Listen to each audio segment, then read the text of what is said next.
Assalamu and hello everyone. Welcome back to the channel. I hope that you are all doing very well.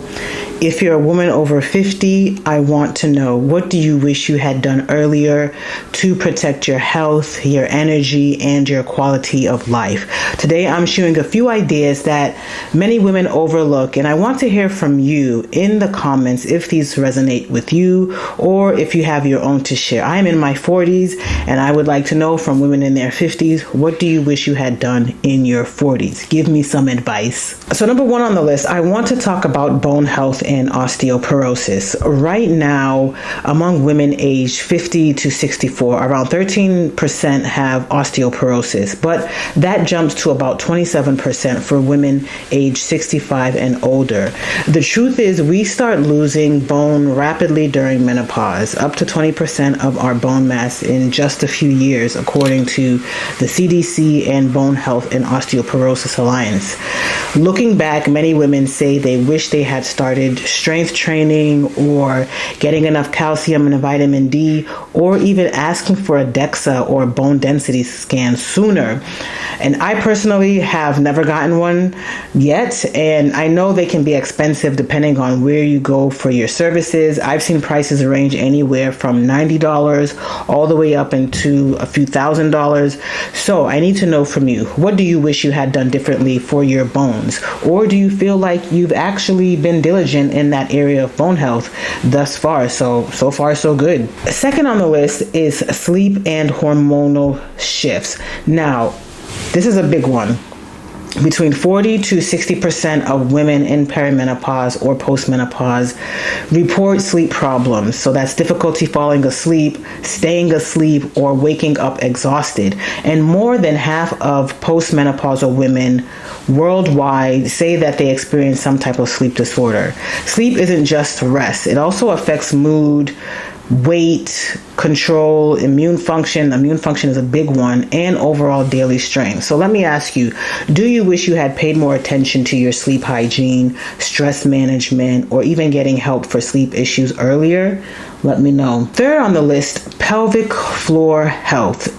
Pelvic floor issues are another topic we don't always talk about openly. Over 30%, one-third of United States women in the U.S., age 50 to 79, have some kind of pelvic floor disorder, whether that's a prolapse, leakage, or pain. This number worldwide is between 25 to 45%, and this number is likely to be higher due to underreporting. So among women who still have a uterus, 41%, I believe is the number, report some type of uterine prolapse. All in all, this is a large segment of women. Strengthening the pelvic floor through Kegels, physical exercise, physical therapy, or even just awareness could make a big difference. So I need to know from you, do you wish you had started caring for your pelvic floor sooner? And fourth on the list is heart health.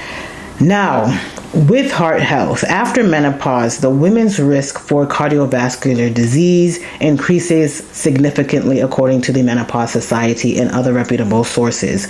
Right now, over 60 million women, about 44% in the United States, are living with some form of heart disease. It is by far the leading cause of death for women, and many don't know or even realize that the risk ramps up after menopause because estrogen's protective effects decline. So many women look back and wish they had focused earlier on heart healthy habits like regular exercise, eating more vegetables and fruit, and just plant-based nutrition overall, as well as managing cholesterol and blood pressure. What would you say, do you wish you had paid more attention to with regards to your heart health before 50? I'm currently fighting to lower my high cholesterol levels, and it has been a struggle. I will leave links to those videos here, and it's been a struggle. So I understand that many women might be in the same throes as well. And finally, let's talk about what's happening in our hearts and in our minds. Emotional and financial wellness. In a national poll, 63% of U.S. women say it's hard for them to make their health a top priority, often because they feel overwhelmed, they have multiple care taking responsibilities, or of because of work pressure. Among adults aged 50 and over, 66% report excellent or very good mental well-being, while 58% reported high resilience.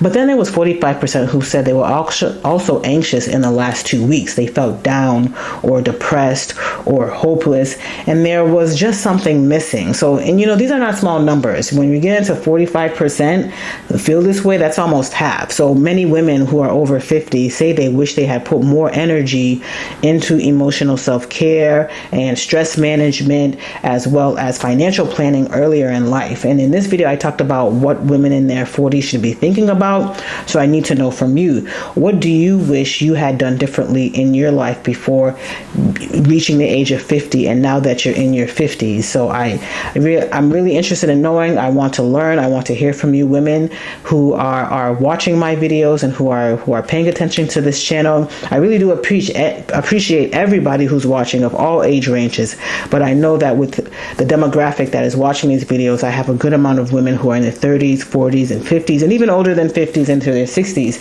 And so, I'm just reaching out to start a dialogue, start a conversation about, what are some of the things, because these are the 5 areas that I, through my research and understanding, and just based off of my profession, these are the 5 areas that women often look back and say, I wish I had done this before I turned 50. Bone health, sleep, hygiene and proper sleep habits, pelvic floor care, heart health, and emotional and financial wellness. But I really want to know from you again, what do you think we should be focusing on? What have you now started to focus on?